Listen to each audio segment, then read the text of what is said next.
Good morning to everybody on this really nice and sunny February day. Today I figured it's time to go ahead and start some seedlings. Let's see what I picked out. I wanted to kind of show you guys everything that I want to plant this year. This is the poppy breadseed peony double blend. I really love the way that these blooms look. That's really what sold it to me. I love how they look when they're about to bloom. I personally have never grown these before, so this is going to be kind of like an experiment. But something that I love to see is this word, drought tolerant. It says it's recommended to sow them 4 to 6 weeks before the last frost date. It's currently February 11th, so it's not exactly 4 to 6 weeks before the last frost date. Usually our last frost is like end of February, beginning of March. Then we have yarrow. I've also never planted yarrow before, but I love the way it looks, maybe like as a filler flower. I love this word here too, low maintenance, drought tolerant. It could be grown in zones 2 to 9. And it says here to sow 2 to 4 weeks after your last frost date. So I'm really excited about the yarrow. We'll see how it does. Okay, and if you watched my last seed starting video, you know that the marigolds last year did so amazing. I actually have some here. I'll probably plant some of these as well. Okay, so when I saw this white marigold, I just knew I had to have it in my garden. And I thought it was really interesting. I was reading the back here earlier, and it says here it took 21 years and thousands of dollars to develop a white marigold. And it says here that we're becoming a part of the whole horticultural history by planting this, which is really cool to see. And also, we love that word, drought tolerant. We get almost no rain here from May to October, sometimes November. So everything is going to be hand watered, or I'm going to have to set up some sort of drip irrigation system. Next we have the dahlias, and I personally have never planted a dahlia from seed before. I've definitely planted tubers, never seed though. So I'm really excited to see what we get with this. Next we have scabiosa. Something I love about this is it says you could plant in partial shade.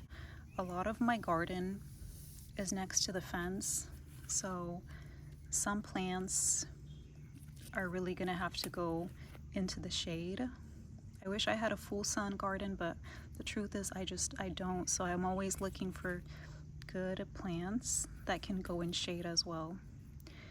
And again, it says here it's a tough, fairly drought tolerant, very hardy plant with few pests or diseases. Next we have the Iceland poppy mix. This one here, it says should be planted in my zone, Northern California. Sometime in the fall is best.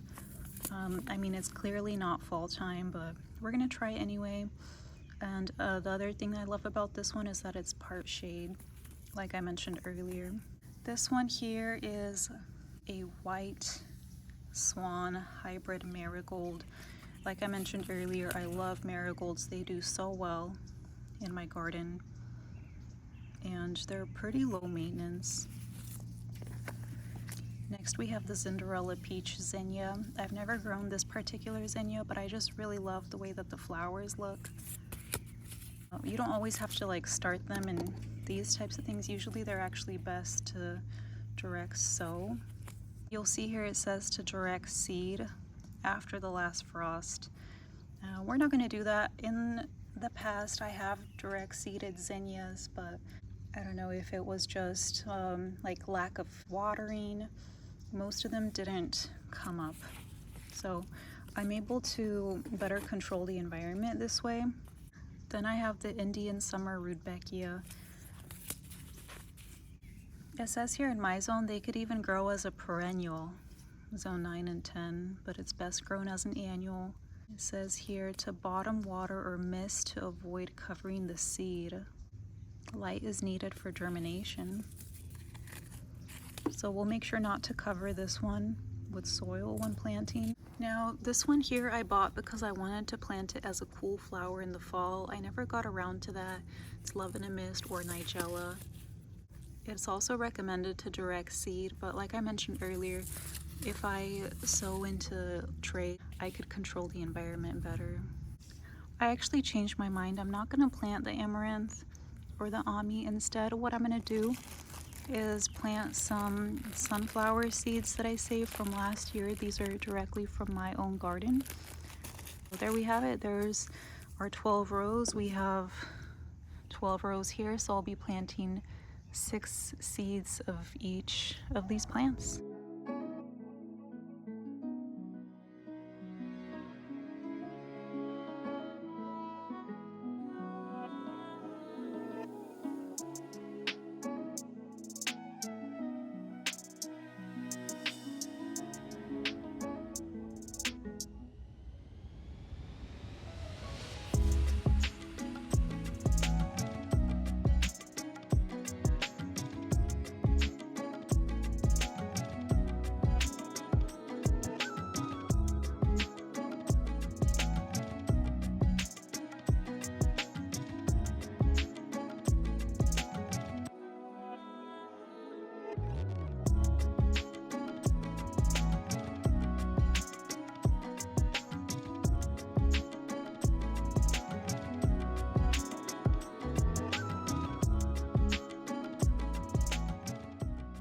Now I also wanted to go ahead and give you an update of what's going on around the garden. Here's the amaryllis that we planted together. I think it's been a couple of weeks now, or maybe just 1 week. We could see that we already have growth from the one and from the second one. They look like they're doing well so far. The roses that we pruned together are starting to put on their new growth, which is really exciting to see. We have blooming daffodils. These are the very first variety to bloom. And for reference, today is February 11th, I believe.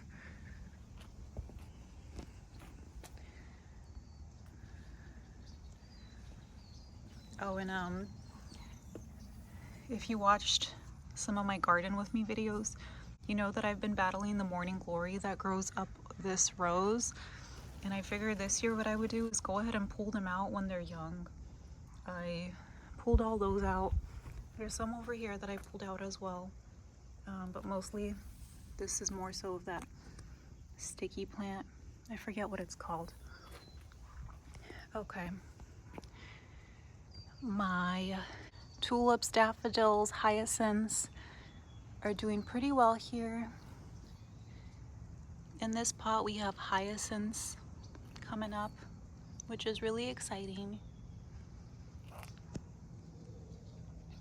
Here I see tulips, daffodils, crocuses, and this was an experiment that I was doing. I wanted to see if the snapdragon would grow here, and well, you could see some of them died. We have 1, 2, I think 3, either 3 or 4 plants that survived, which is nice to see. Here we have freesias, daffodils. We have some daffodil stalks that are going to be blooming soon. We have tulips, and these are violas and crocuses.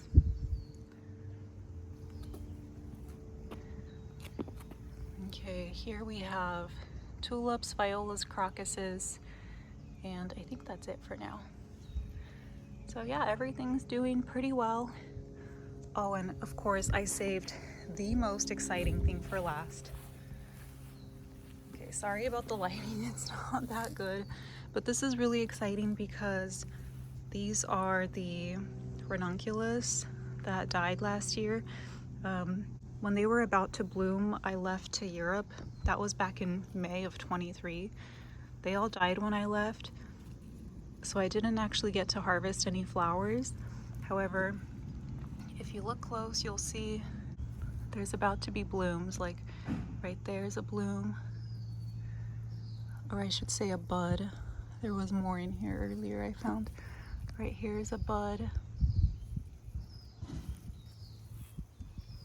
Here you could see very well.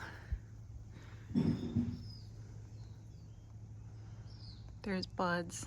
So we're about to get ranunculus flowers soon, and you guys, it's February. Like, how lucky are we in zone 9 to have this? I think in most zones they haven't even been able to start their ranunculus, and we're about to have flowers. There's no blooms on this one. These I planted a little bit later. They're just little sprouts that are coming up. These are ranunculus as well.